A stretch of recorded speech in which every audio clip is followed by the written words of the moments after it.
Ce n'est pas son cheval que Fabien Kaufer siffle ainsi. Ah, elle est là-bas.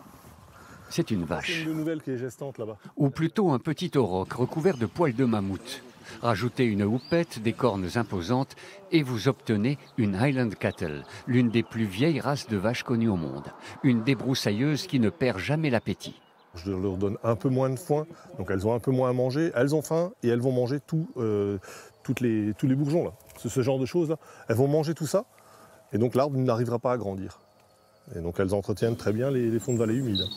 Dans les Vosges du Nord, les fonds de vallée ont été abandonnés par l'agriculture et la nature a horreur du vide. Des espaces jadis ouverts se retrouvent menacés. On voit presque plus rien, c'est très oppressant avec la forêt tout autour. En 1950, Niedersteinbach compte encore plusieurs exploitations agricoles. En quelques décennies, les champs ont disparu, la forêt et les friches ont progressé.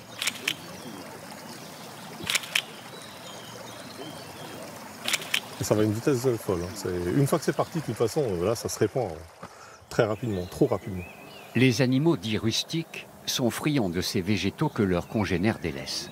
Dans le sud de l'Alsace, dans la réserve de la Petite Camargue, les associations peuvent compter sur d'autres alliés à quatre pattes, les Konik Polski.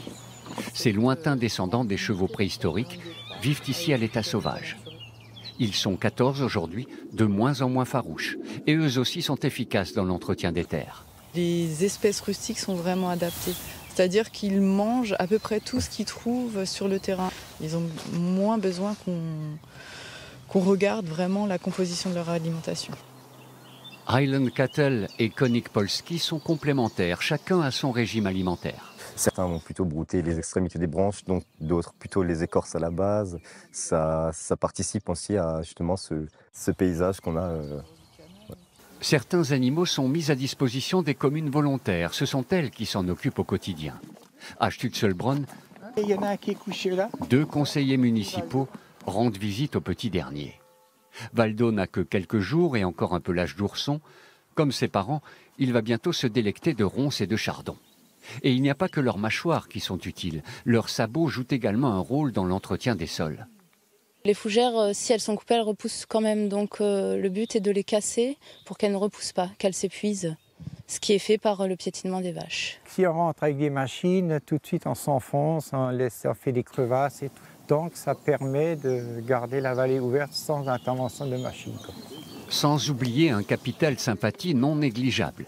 Les cornus poilus, comme on les surnomme ici, ont désormais leur place dans le cœur des villageois. Dès qu'il y a une naissance, on téléphone, hey, il y a une naissance, il y a une vache qui est couchée, elle n'est pas bien, tout ça. Ah, ils font partie, c'est partie des habitants du village, on peut dire. Un projet d'introduction de bisons est à l'étude avec les voisins allemands. Les races rustiques semblent avoir tous les atouts pour relever leur prochain défi, s'adapter au dérèglement climatique.